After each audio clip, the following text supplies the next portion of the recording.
This video is about some of the good things that start to happen to you as you start getting older.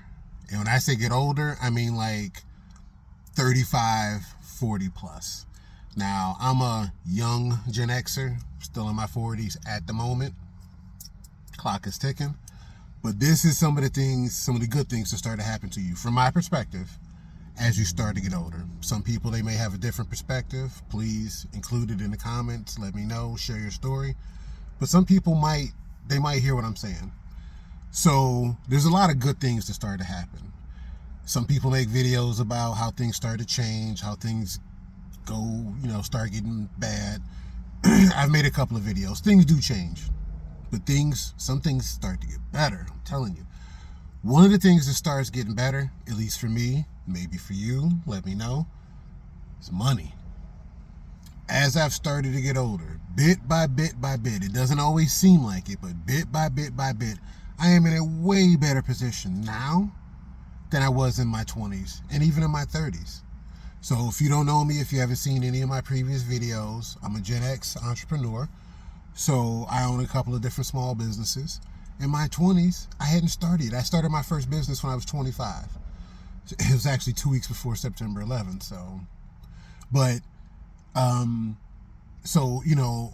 remember the grind. I remember starting with zero. And if you've seen any of my other previous content, I made a video that talks about the hardest thing you can do is go from 0 to 1. To go from nothing to something. That's the hardest fucking thing you can do.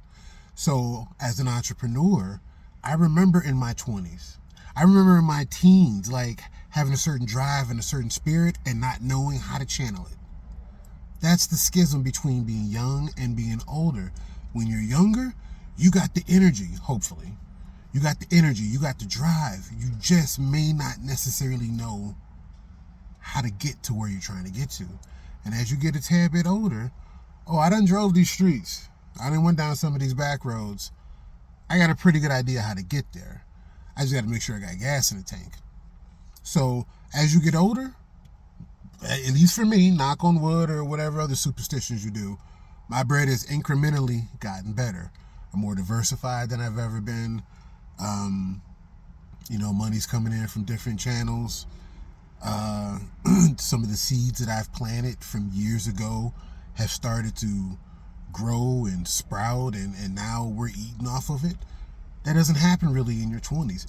What you don't understand also in your younger years is that the real valuable things in life, monetary and personal, they take time. They take a certain commitment. They take a certain level. You got to be there all the time. It's got to become part of who you are. And then you start to realize the rewards of the whole step. You're getting rewards for it. But then somewhere down the road, you're like, man, I actually have come pretty damn far. And you only can get that with a certain passage of time, with a certain perspective, a certain better understanding of how to get there. So you might have the drive when you're younger, you just may not have the map. And when you get older, you got the map, you just might be driving a little slower. Go figure that out. So for me, money-wise, my credit score has gotten much better from my college years and your younger years where you take out credit because they damn sure put it in your face. You take out credit. Some people were taught how to responsibly use money and credit. Some people not so much. So you use it, and they're just waiting for you to accrue a big balance, waiting for you to start missing payments. Anyway, but what they're really waiting for is for you to just stop. And then everything can go into collections and yada, yada, yada, yada. And it's not until, for some people, that they get a tad bit older that they say, you know what? Let me get a better handle on this. Let me not wait until it's past the red line. Let me, stay in the game and keep paying this stuff down and keep working on it, keep chipping at it. Because what a lot of younger people don't know, a lot of people, period, don't know, is 35 to 40% of your whole credit score is your payment history. So if at any point in time, for whatever reason, you stop paying that credit card, you just stop. 30 days late, 60 days late, 90 days late, they charge it off. That's the biggest thing that fucks you over with your credit. But when you're younger, first of all, when you're younger, teens, 20s, some people in their 30s, some people in their 40s still, people say things to you. Only about half of it, about a quarter of it, do you actually pay attention to. Maybe some of it still sticks in there, but my point being is someone might have told you when you were younger, hey, you want to be careful with some credit cards. Some credit cards can be tricky. You want to try to get your credit score up. You want to do these different things. You want to make sure you're building up your resume. All of this stuff that sounds like what the old heads say. And then when you start bit by bit becoming an old head, you're like, damn, I think I better start doing what the old head said. Because it's just practical. It wasn't so much when you were younger. But here's the thing I'm going to say. If you hear nothing else from me in this discussion. If you hear nothing else from me in this video, young people need older people, and older people need younger people. KRS-One had a discussion about this. Go check that out. And if you don't know who KRS-One is, you're probably not a Gen Xer. Gen X, baby. But essentially, younger people need older people because older people have been around the block. We've seen a few things. So I can tell you what's coming down the corner. Maybe the landscape has changed a little bit, but I can tell you what's coming up, and then you're a little bit better prepared for it. The young people that take that advice, they get farther ahead. Older people need younger people because at some point in time, you get older, you get a little bit more stuck in your ways. I know I'm experiencing this personally.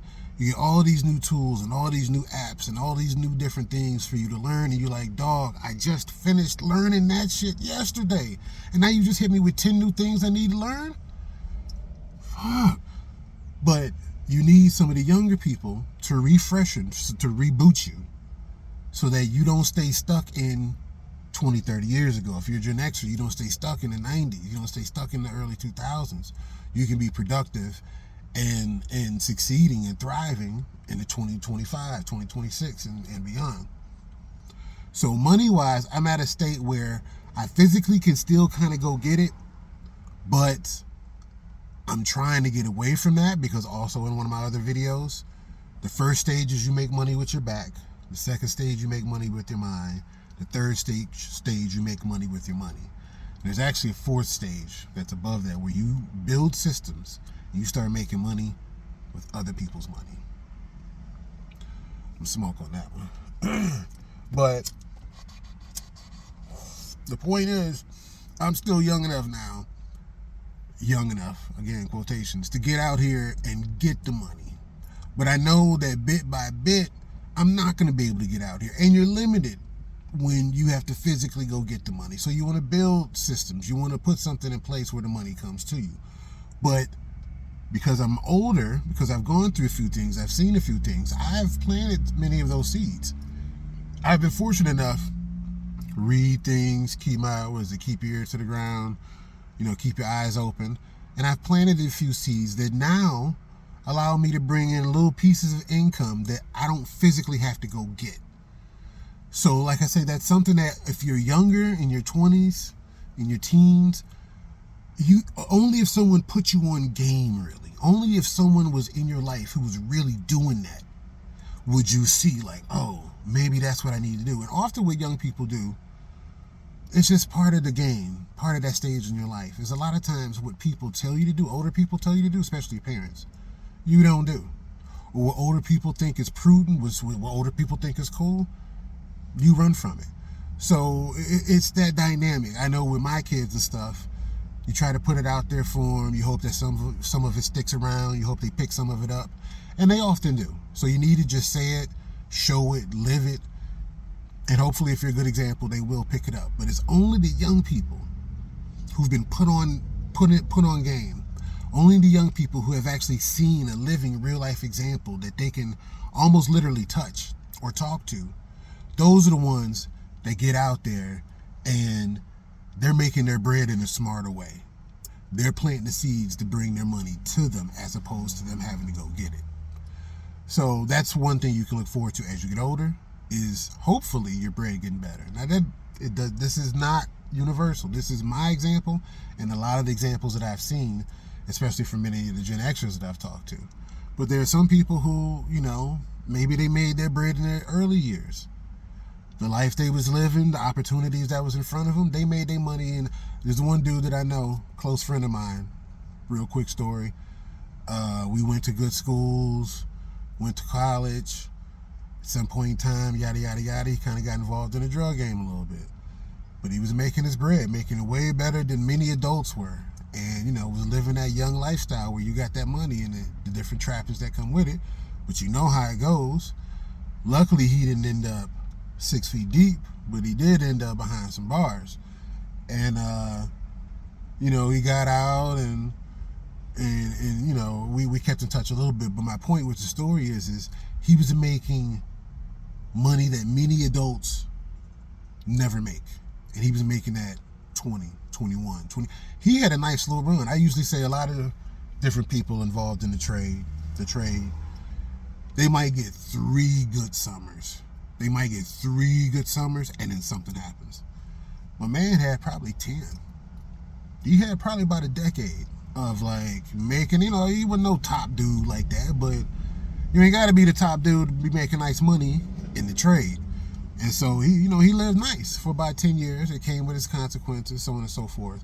But I bring him up to say that we haven't kept in touch as much over the last little stretch of time. So I don't know. Maybe he's making even more money than he did. Maybe he's back in the trade. That happens for some people. Maybe he was a smart dude. We went to smart schools. Maybe he was able to, you know, diversify into something else. But it's also very possible that his best bread was made in his early 20s. So for some people, it's not necessarily that as you get older, your bread gets better. It depends on the choices you've made. But if you've planted good seeds and nurtured them, attended to them, stay committed to it, as you get older, your bread situation should get a little bit better. So that's something to look forward to if you make right choices. All of this depends on circumstances and right choices.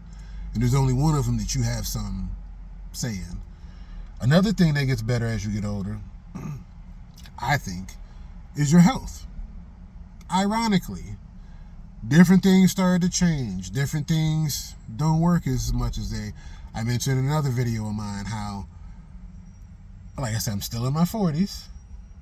I don't know if you believe that or not, but I'm still in my 40s. Clock is ticking. But I have one more desire to go up and crank one last time. In an actual game, and I'm not talking about like practicing. I mean, in an actual game, get the ball, make that move, and go up and crank one more time. The last time I cranked was in my early 40s. First time I dunked is I was 12. I kind of shot up early and had a little height on me. Anyway, point being is health-wise, my left knee won't seem to let me get up there no more. I can still grab my rebounds. I still like to run. I still like playing full court. People come up talking about half court. You might sit your ass down. We playing full court here, especially if it's a good run. Hoopers know what I'm talking about.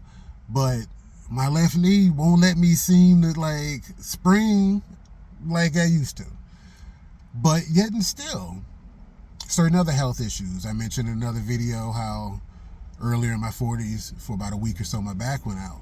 And that was the first time I really had to start thinking about, should I be strapped like in the streets, like all the time, just to stay in case something pop off? I'm used to being able to like physically maybe be able to change the dynamic of things and like, you know, be safe out here. But, you know, as you get older, some certain health issues, certain bodily issues hit you. You might have to start thinking about different safety options. My point being, what I'm getting to is one of the things you can look forward to as you get older, it sounds a little counterintuitive, is that your health on a certain level gets better. And this is what I mean. While certain things are changing and falling apart, because you've been around the block a few times, hopefully you've started to learn a little bit, you start actually living a little healthier. What I mean is when I was younger, eating big bags of chips, drinking whole 2 liters of pop after basketball practice, hanging with the fellas. This was before I started smoking weed. Like, all of those calories, but all of that salt, all of that sugar that you're putting in way above the recommendations. I don't know who eats daily recommendations, but like way above that, and you just put in your body. eating red meat all the time. I would switch it up a little bit, but eating a lot of red meat. And then we don't think about how much processed meat we eat. Processed everything we eat, but especially processed meat. So it was somewhere in like my late 30s, maybe I was going through certain body changes that made me start just kind of looking up certain stuff. And then I started seeing how much we need to avoid processed red meat. Red meat, but especially processed red meat. So I was like, look, and my mom,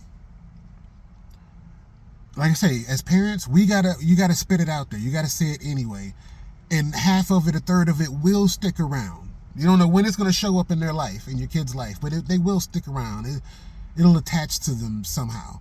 So my mom, when I was still young, maybe early teenage years, she tried to like kind of switch things up, and instead of us having like regular hamburgers, like beef, she started like throwing in turkey. And I'm a Gen Xer, so I don't know how prevalent turkey was back in the day, back in the 80s. I was like, get the shit out of here. The fuck is this? What? That's just fake ass chicken. So, but it went until I got older and this and that, and so now with my family, they know many, we call them tan burgers. It'll be like maybe half turkey, half beef. So now we're eating 50% less red meat than we need to. Sometimes it's 60-40, 60% turkey, 40% beef. So my point being is that if you mix it up really, really well, a lot of times they can't taste the difference. It still tastes good, if you're a meat eater. So my point being is, I eat way less red meat than I used to. I even instituted a meatless Monday about maybe about 2 years, a year and a half, 2 years ago, because one of my kids decided to become vegetarian. So out of solidarity, I was like, all right, I'll pick one day to go meatless. And I've been doing it about a year and a half, close to 2 years. And over the last few months, I've even instituted a second meatless day. I haven't been consistent with it, but I'm trying. So I'm eating so much less red meat, so much less meat, because one day is 1 out of 7. That's what, 14.28%? I'm a fraction nerd. But so 2 days, you're eating 28, almost 29% less red meat just from nothing, just eating something. So my point being is even though certain stuff is falling apart, I'm eating healthier now. I drink way less pop. And if I say pop, you got an idea of what area of the country I'm in. So I didn't say soda, and that just sounds weird, but no disrespect. I still love you. And they call it cola or Coke or whatever. Anyway, the point being is I used to drink entirely too much pop. Water was when you didn't have anything else. Milk, okay, I could substitute for that. I'm talking about when I was younger. I could substitute for that, but really, juice, okay, juice, I do like juice, but juice could be expensive. Pop, and they push pop in so many ways on you, especially in the convenience stores. I make another video. Tell you, go check out the content. Go check out the channel playlist. I got different content on different stuff from a Gen X perspective. And some convenience stores are trying to kill us because they push literally nothing but poison. Almost everything in there, and somehow is entirely not healthy for the community. I'll just say that. But my point being is I used to eat tons of processed cookies. Well, I still eat cookies. But I used to eat so much junk. And I used to drink a lot of pop. And about maybe 8-9 years ago, it's flavored water, so I'm sure the flavoring has got something in it because we can't seem to create nothing that doesn't somehow come back to bite us in the ass. That's just human beings, I guess, or capitalism. But my point being is I drink way more water in the last 8-9 years than I ever have. And I drink way less pop. And yet, shit's falling apart on me. I eat way less red meat and processed red meat. And yet, because I got in good, because I was active when I was younger, it's built up a certain metabolism. It's built up maybe a certain amount of my health that now that I get older, things aren't so bad.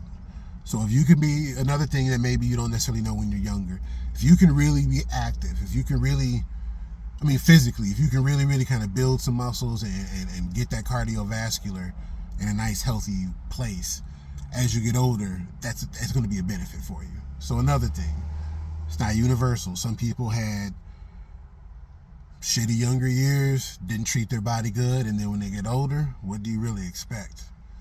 But for some people, they devoted some attention to their bodies. They tried to be a little healthier. So I didn't eat healthy, but I was out there hooping, doing push-ups, crunches, and this and that, and blah, blah, blah. Not to mention sex is a good activity, physical activity. So switching over to that, segue. Third is sex. Sex is something that can and does get better as you get older. Made another video about this. And what I mean is when you're younger, yes, as a dude, you may be more rock solid. You may think you can pop off 3, 4, 5 times in a day, maybe 3, 4 times in a session. You know what I mean? And so when you get a little bit older, that may not be the case anymore. You still got the desire, just may not have the capabilities. But the thing that gets better as you get older about sex is when you have a better understanding of what you want. You have a better understanding of what you like. When you're younger, you're just out there. You're just chasing. You're just open and available. Your sign says open 24/7 essentially. When you get a little bit older, you kind of know when are the better times to be open. And sometimes I ain't open. I got other shit to do. I'm an adult. I'm trying to do adult things. And having sex all the time, whenever I can, it has to now become prioritized. When you're younger, it is of the higher priority, and maybe it should be biologically. It probably should be. But as you've gotten older, whether you've had your kids or not, sex is a priority.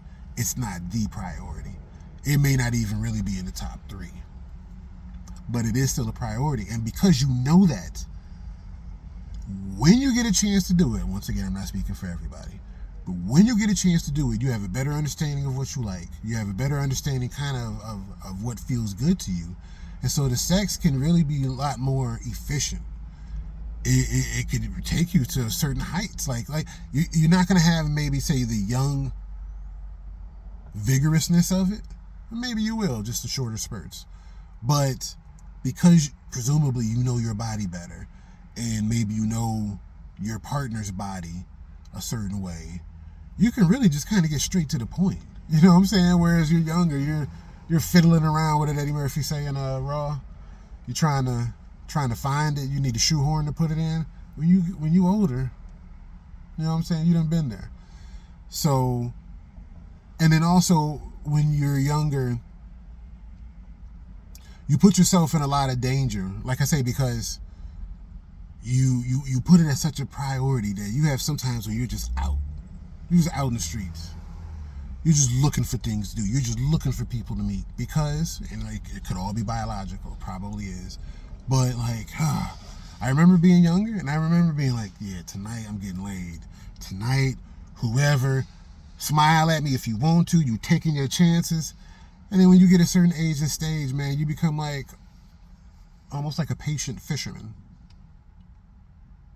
Like a patient fisherman. Like, I know that this is the spot. I know that this is the bait. Or this is the bait that I got. Maybe this is the Sigma male in me. But I know this is the spot. I know this is the bait. And I know all I got to do is just be here. Make my presence felt. I'll get something. I'll snag something. And so you save so much time. So much time. So the sex chase is shorter, it's briefer. You're not wasting so much time just being available. Oh, will she call? Oh, will he call? And just going through young people in particular, going through the BS that they go through. When you get a bit older, yeah, they got BS too. But you be trying to schedule shit. You be trying to really like, look, okay, I got from 6 to 9. Let's make it happen. If we don't get going till 6:30, there's nothing I can do about it. You know what I'm saying? But when you're younger, you might take the whole day, miss your job, get fired, family don't know where you are, call out a missing persons alert, and you laying up somewhere trying to get laid. You older, you like, let me hit you back when I get done with work, when I finish this project, yada, yada, yada, because then I'm going to knock the bottom out of it. It's entirely different. And like I said, you know what you like. So it's not like I'm just trying to be available for anything. It's like, no, I like catfish. I like sand. I'm sorry. Maybe I'm not using the best analogies, but you get what I'm saying. And so this all concludes to perspective. When you start getting older, hopefully your perspective broadens. For some people, their perspective just gets older. And the problem is while that's true, your perspective is true. Your perspective is always true. But your perspective now is becoming narrower and narrower because you haven't evolved. You haven't expanded it. There's a lot of boomers who are still stuck in the 50s and 60s. There's a lot of Gen Xers who are still stuck in the 70s and 80s and 90s. And there's going to be millennials who are still going to be stuck in the teens, in the 2010s, and in the 2020s when we're in the 20s, 30s, and 40s. So perspective, if your perspective broadens, like I said earlier about what KRS-One was talking about, young people need older people and older people need younger people. If you can have that perspective broad as you're young and remains broad as you get older, you'll be able to do business with anybody. You'll be able to relate to anybody. You'll be able to fuck with anybody. You'll be the young person at the older party, or the cool young person at the older party, or the cool older person at the younger party, or you'll just be cool you. You know what I'm saying? Just cool where you are and who you are. But when you don't expand your perspective, you stay locked in to a certain, you can call it generational if you want, but you stay locked into a certain perspective. Now you start feeling more and more like the dinosaur, and you can't adjust to the outside world, and you're wondering what's wrong with everybody else, when on a certain level, you're just not keeping up. On a certain level. But the older people who are keeping up, oh man, they love life. And the younger people who got a little bit extra knowledge than their peers, they looking forward to life. So as you get older, there's different videos, and I've made some of them that's like, look, this is what you got to expect, and this and that. But most of my stuff, I talk about riding the wave, staying on top, having a healthy perspective. And like I say, these are my experiences, or different people that I've talked to, different people that I've seen. Other people have a different experience. Many of them rough. Many of them way better.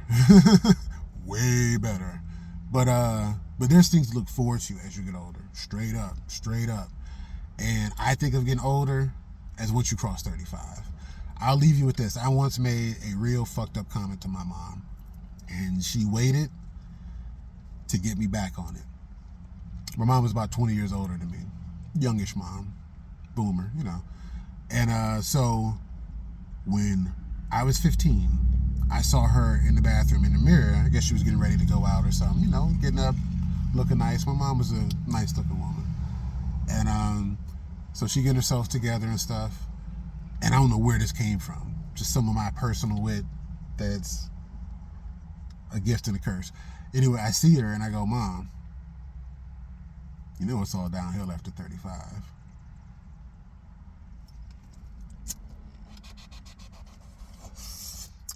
She bust out laughing.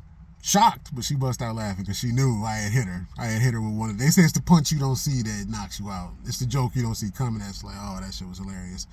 So she was like, okay, all right, boy, I see you. You know she waited till I was 35, right? 35, this and that, blah, blah, blah. She come up to me and she hit me with it. You know it's all downhill after 35. But I came back, I said, oh no, that's just like inflation. It's like 43 now. It's like 44 now. But my point being is, it's not downhill after 35. The shows change.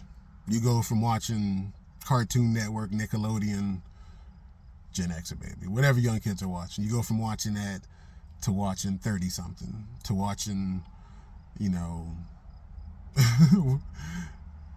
Grey's Anatomy. And then you get a little bit older than and you go to watching Murder, She Wrote or whatever.